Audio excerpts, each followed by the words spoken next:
Друзья, всем привет! Спасибо, что в очередной раз заглянули на мой канал. Особенно, как всегда, приветствую своих подписчиков. Hello to everyone. English subtitles in this video is present. Please turn it on. А в этом видео мы с вами продолжаем распаковки посылок с сайтов AliExpress, а также других. И конкретно в этом видео посылочка у нас будет на тему детские GPS часы. Что ж, сразу после заставки канала погнали распаковывать.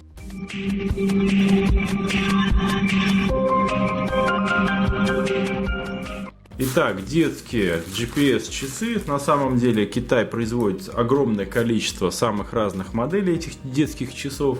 По идее, в той или иной степени все они более-менее работоспособны, но качество программного обеспечения, как правило, оставляет желать лучшего. Некоторое время назад я уже пробовал одну из моделей, которая конкретно выглядела вот таким вот образом. Ну, в принципе, она была работоспособна, но практическое ее использование, конечно же, оставило массу нареканий. Вот, решил я проверить в данном видео, соответственно, другую модель. Для начала, конечно же, я распакую, изучу их немножко визуально. А спустя какое-то время практического использования смогу написать в первом комментарии под видео свои впечатления и о программной части, контролирующей так называемой родительской. Прямо перед распаковкой мне нужно сказать, что обошлась мне посылка примерно в 650 рублей или около 10 долларов. Добиралась посылка до меня 32 дня. Давайте же ее распакуем, посмотрим, что у нас из себя представляет эта модель часов.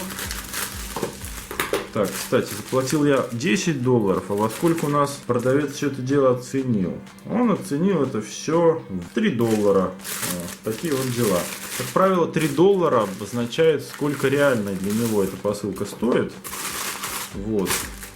То есть 7 долларов навара конкретно для данного продавца. Внутри меня ожидает вот такая вот шикарнейшая коробочка. Вполне себе. Даже она не помялась, видимо, прочная. С надписями на английском. Это круто, пойдет в подарок. Здесь есть этикеточка, QR-код. Сейчас я это дело постараюсь аккуратненько открыть. Так, этикеточку удалось аккуратненько отклеить.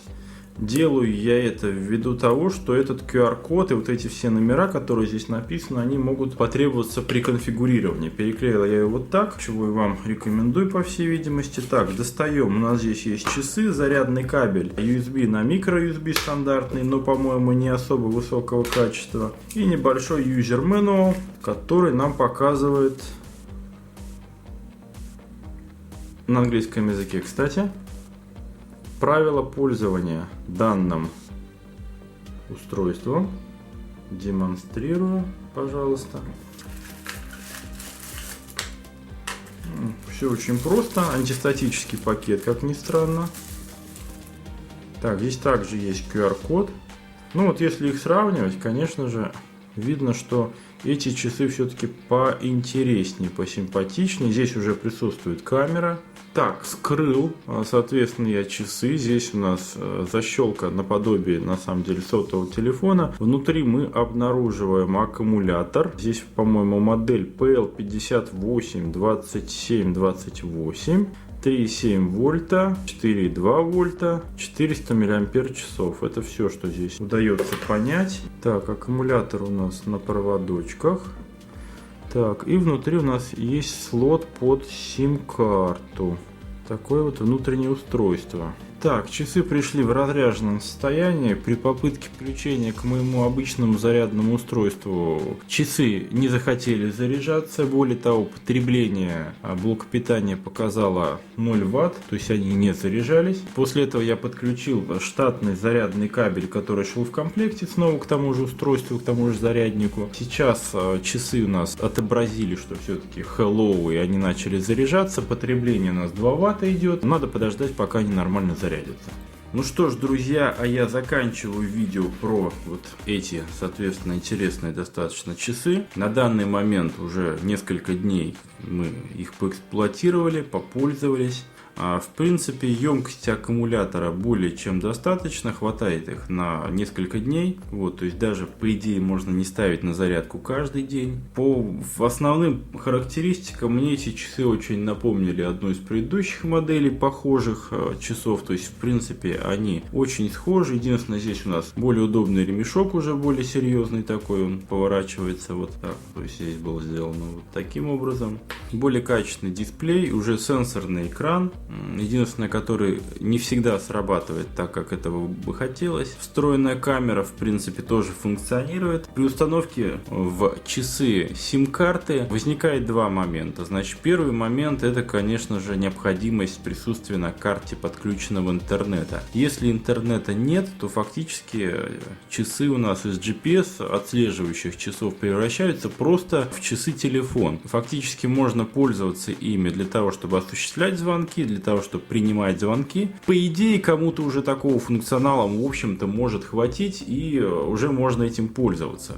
Вот. Но для гораздо более продвинутых функций, для отслеживания, для занесения в память телефона номеров телефонов, там, например, родителей ребенка, для каких-то других функций, например, для удаленного просмотра камеры, как я предполагаю, конечно же, нужен интернет. И вот в этот момент мы выпираемся в то, что в крупных городах, таких как Москва, Питер, на самом деле подключиться к какому-то недорогому тарифу с включенным мобильным интернетом, там, ну хотя бы там, допустим, 100 мегабайт, на данный момент уже некоторая проблема. То есть самые дешевые предложения, операторы, я так понимаю, сговорились, и они предлагают что-то порядка 800 рублей на год. То есть нужно единоразово оплачивать сразу на год вперед. В этом случае тогда вы можете получить тариф примерно там 60 рублей в месяц, чтобы он хотя бы обходился. Иначе все эти тарифы где-то начинаются от 300 рублей в месяц. Это намного более невыгодно. Вот. Какие-то старые тарифы, если, конечно, у вас есть сим-карта с этими тарифами действующими, это, конечно, бы очень сильно пригодилось. Ну и, наверное, в регионах, я так понимаю, что намного более демократичные цены, конечно же, в регионах, потому что уровень доходов там меньше, поэтому сотовым операторам тоже приходится предлагать более доступные цены. То же самое можно сейчас провернуть по новым требованиям, и в крупных городах, в той же самой Москве или в Питере, можно раздобыть сим-карту какую-то региональную с включенным мобильным интернетом и, в принципе, пользоваться ею в Москве, например. Вот. Единственное, пока что у меня такой сим-карты нет, я воспользовался той картой, у меня которая была. Вот. Телефон периодически, что самое интересное, он сам иногда включается и выключается. Вот это может быть обусловлено как раз таки тем, что на этой сим-карте у меня нету мобильного интернета. Может быть, когда воткнешь сим-карту с мобильным интернетом, он не будет так себя странно вести. Вот. Ну, в общем-то, все работает более-менее, я так считаю, сносно. В общем-то, при достаточно невысокой цене можно приобрести и, в общем-то, пользоваться. Он будет нормально свои функции выполнять. Да, будет, конечно же, как, наверное, и в этих часах, определенная погрешность GPS-измерения местоположения ребенка. Вот. Ну и, конечно же, самая главная проблема, с которой вы наверняка столкнетесь, это заставить ребенка эти часы носить постоянно, их никогда не снимать.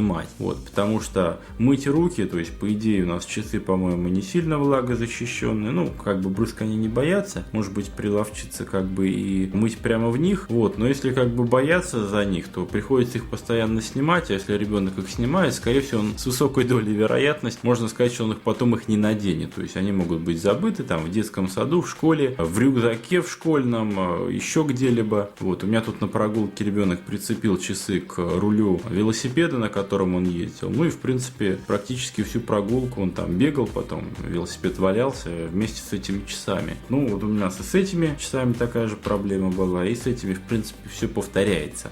Вот, решение, в общем-то, достаточно нормальное, но вот той идеальной картинкой, которую вы предлагаете, вот вы их оденете, он их будет всегда носить, и в любой момент вы сможете позвонить ему и отследить его. Вот, к сожалению, не всегда все так гладко получается.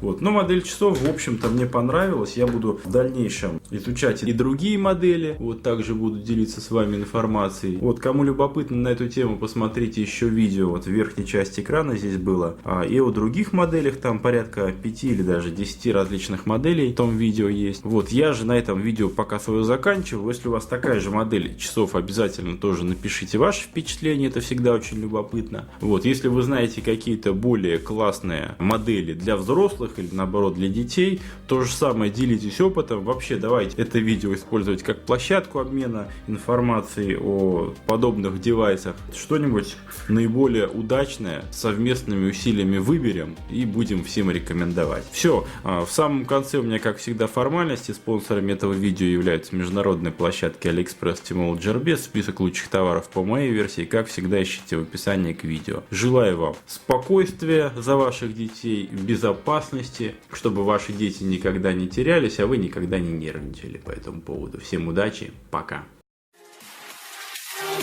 Loves you.